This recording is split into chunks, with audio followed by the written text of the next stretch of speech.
3 ans après la sortie de son dernier album, Mesdames, il est de retour. Grand Corps Malade est l'invité de Radioscoop. On va partager un petit moment de radio avec lui. Salut Grand Corps Malade. Salut. Comment ça va? Bienvenue chez nous. On Ça est ravis de t'accueillir. Merci.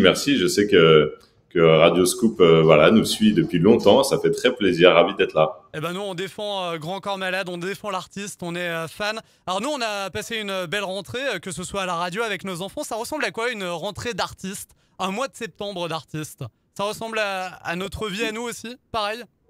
Il y a une partie qui ressemble à la vie de tout le monde, hein. Moi aussi, mes enfants, la rentrée à l'école, la rentrée dans les clubs sportifs, les fournitures, les courses de la rentrée, bien sûr, il y a tout ça. C'est Et toi puis qui- après, moi, C'est toi qui vas acheter les pardon. classeurs, les cahiers, grands carreaux, petits carreaux, etc. Exactement.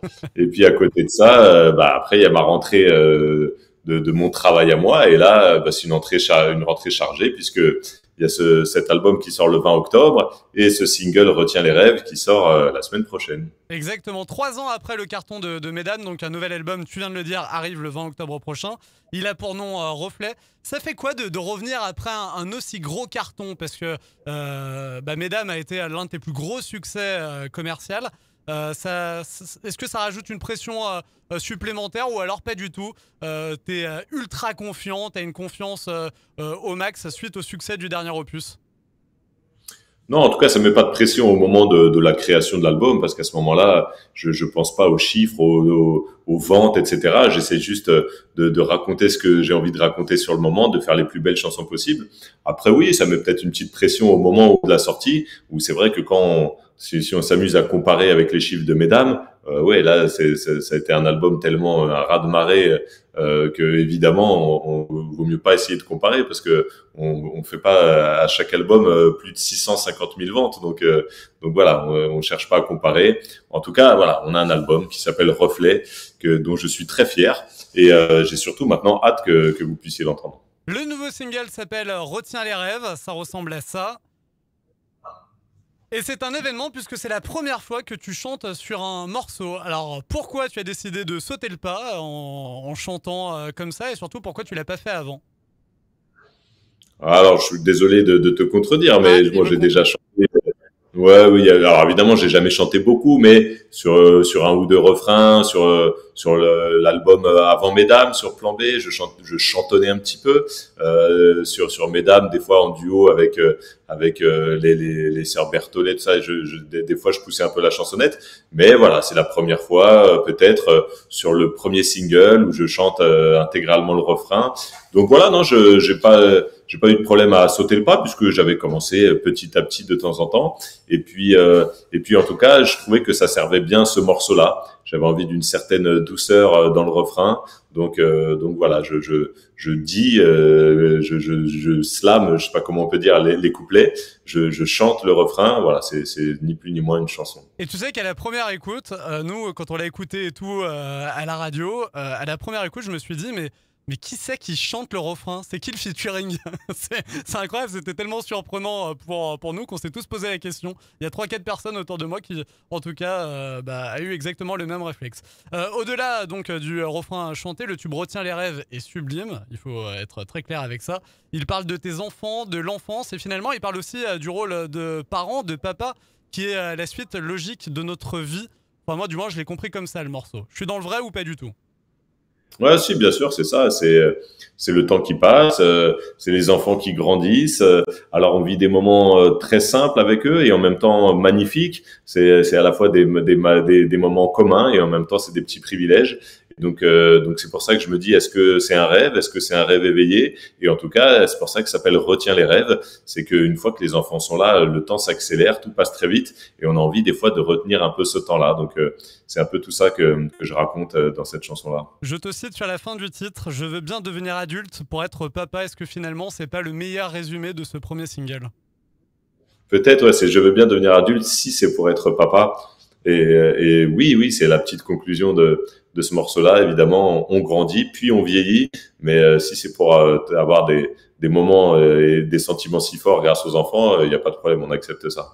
C'est donc le single qui est le premier extrait de l'album Reflet qui à la base devait s'appeler totalement autrement, c'est ça? Il devait s'appeler Portrait. Ouais, il devait s'appeler Portrait.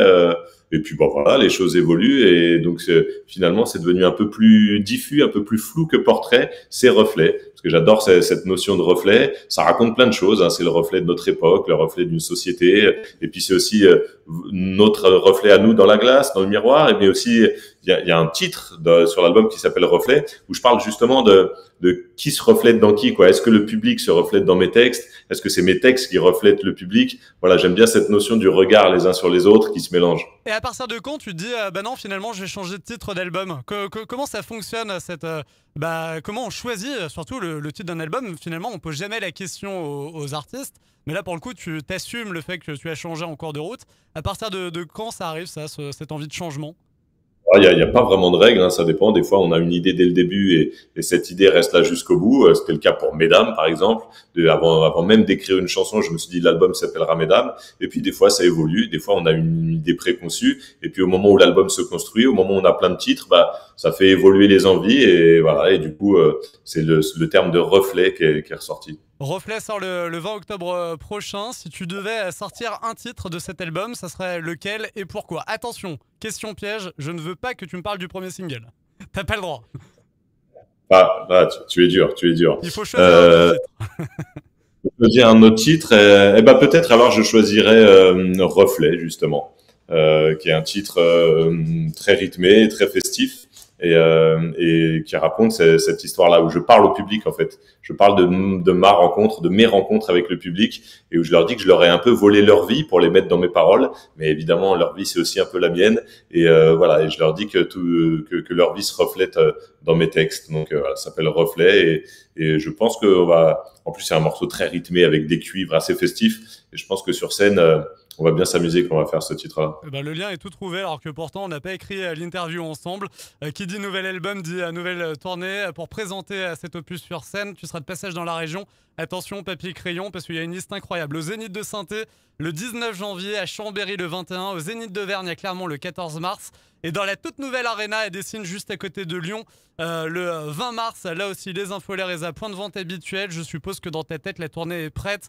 T'as déjà imaginé à quoi elle allait ressembler cette tournée, tes concerts? Bah, on est en plein dedans. Non, pas complètement justement. Là, ça va être l'actualité, voilà, jusqu'à la fin de l'année, d'imaginer ce concert. On sait déjà les musiciens qu'il y aura sur scène. On commence à imaginer un peu la scénographie, la déco, la lumière. Et puis après, voilà, tout le mois de décembre, janvier, on va bien répéter pour faire cette grosse tournée, une trentaine de zéniths avec du coup pas mal de passages dans votre région.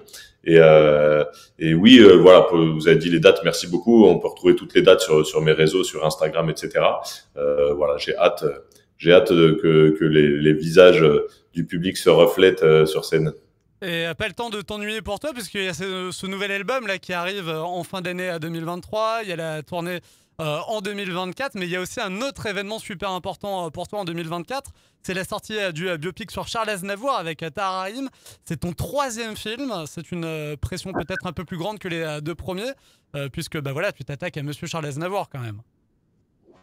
Ouais, bien sûr, c'est une autre dimension parce qu'en plus on s'intéresse beaucoup à la jeunesse de Charles Aznavour, donc du coup c'est un film d'époque et qui dit film d'époque tout de suite dit énormément de travail pour reconstituer des décors, des costumes et puis après voilà il y a Tahar Rahim qui a fait des performances incroyables pour incarner Charles Aznavour. Il y a une vraie transformation physique, même au niveau du langage, etc. J'en dis pas trop. Mais et puis surtout que nous, on a encore beaucoup de travail. Hein. Le film est en plein montage. On a encore de nombreux mois de travail.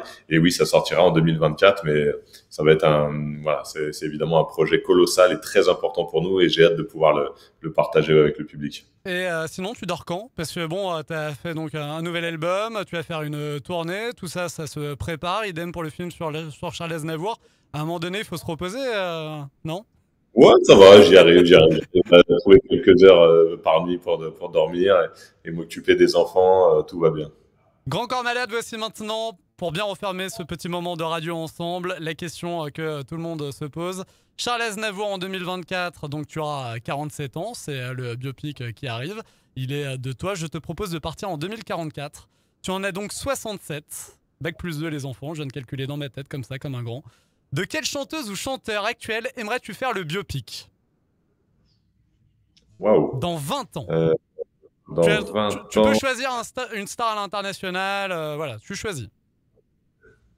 eh ben, je dirais Eminem. Eminem, c'est Il y un a eu, très très bon choix. il avait fait un film qui s'appelait Eight Mile où c'était pas vraiment un biopic, mais il s'inspirait pas mal de sa vie De ses débuts, dans hein.